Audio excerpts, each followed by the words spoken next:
Well, America's election headquarters now in a tailspin over the news of the FBI's decision to reopen the Clinton email investigation. Here's how it was covered on the Sunday news shows yesterday. Take a listen. A wild 48 hours it has been. Perhaps the biggest October surprise yet. This one aimed right at Hillary Clinton. October surprise.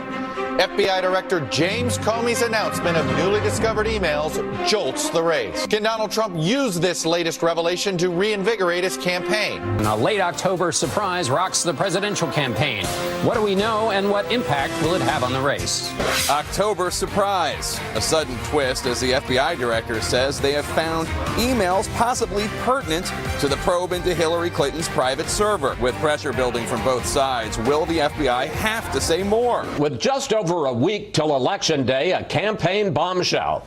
The FBI reopens its investigation into Hillary Clinton's private emails.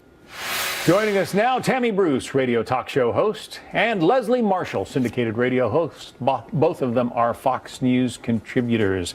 So all of a sudden, the media are paying attention to this presidential race in ways they haven't before. Tammy, you almost get the feeling that for a lot of media outlets, it was a little boring watching this, 10, 12-point Hillary lead.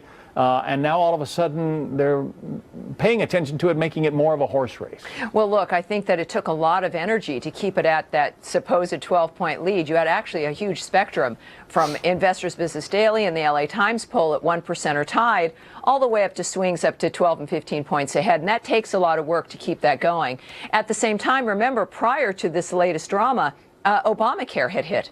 And this is, of course, it continues to hit. It continues to destroy people's lives economically. This is a part of the liberal agenda of what it is that Americans are getting tired of and are feeling in the pocketbook. The jobs issues are still remain. So economics were a big deal. And yet at the same time, you had at the big day when the discussion about how high the new premiums would be on Obamacare, there was not one story in the Washington Post on that story. So there's a lot of energy and a lot of thought that goes into what not to cover as much as what goes into what to cover, especially when it comes to the bias that exists with the media these days. Leslie, I suspect you see it somewhat differently. Well, I do see it differently because obviously if everybody was in cahoots to have Hillary win, you would not have seen those headlines that we saw or the trending on Twitter. Sorry, Donald Trump, you were wrong about that. Huma Abedin, Anthony Weiner, Clinton, October surprise, all trending over the weekend on Twitter.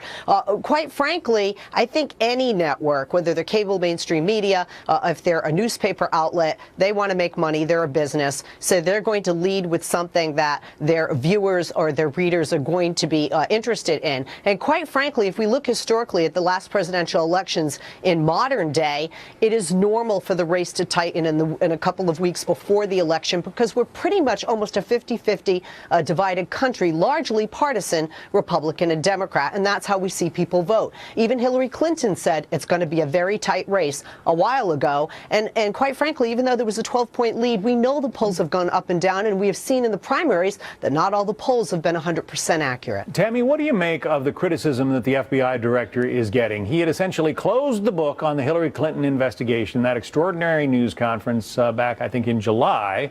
Now, all of a sudden, he says, hey, let's open it up again. We've got some new information. And he is getting pilloried by Republicans and, by Democrats and some Republicans. Yeah, look, the reason he had to have that strange press conference way back at the first investigation was because of the meeting of Loretta Lynch and Bill Clinton on that tarmac. She met with the spouse of a target during an investigation, which is, of course, extraordinary. So he was put in a very political position. In this particular case, we know the New York FBI agents had looked at the emails in the Anthony Weiner laptops and the Huma Abedin laptop there for weeks. Clearly something had occurred, and Catherine Herridge actually has just reported on our air that, in fact, the metadata shows that there are Hillary Clinton emails there, and many likely classified. So this becomes something very serious for Mrs. Weiner. It becomes even more serious for Hillary if, in fact, that there are classified documents on that laptop. Then now they have to figure out where that laptop came from, what else it's mixed in with. So I think he did it because he had to. And keep in mind, John, that not doing something is also an action. Yeah. So whether he did something or if he waited, both are choices.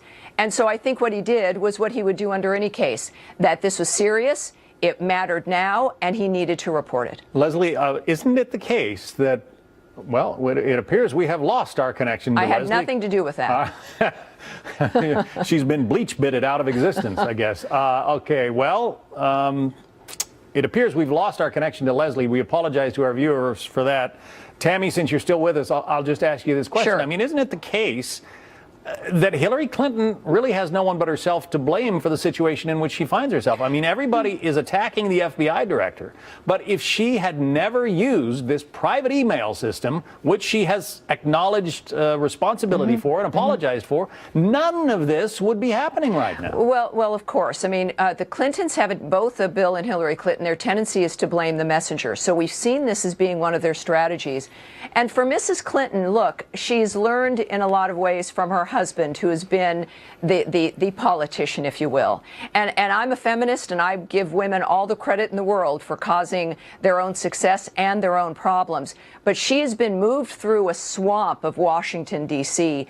that in a way creates these kinds of monsters. And a lot of people try to resist it, but this is why there's such success with Donald Trump's Drain the Swamp, that it's an environmental systemic problem, and they happen to be representative of it. So yes, of course, she is the author of her own destiny. All of us are. And at the same time, she is always in a place. Her husband's known as the comeback kid. She can do certain things here that I think she's incapable of to turn it around. I don't think she'll do it, though. All right. Tammy Bruce and Leslie Marshall. Leslie, sorry, satellite got cut off, we guess, but not intentional. Thank you both.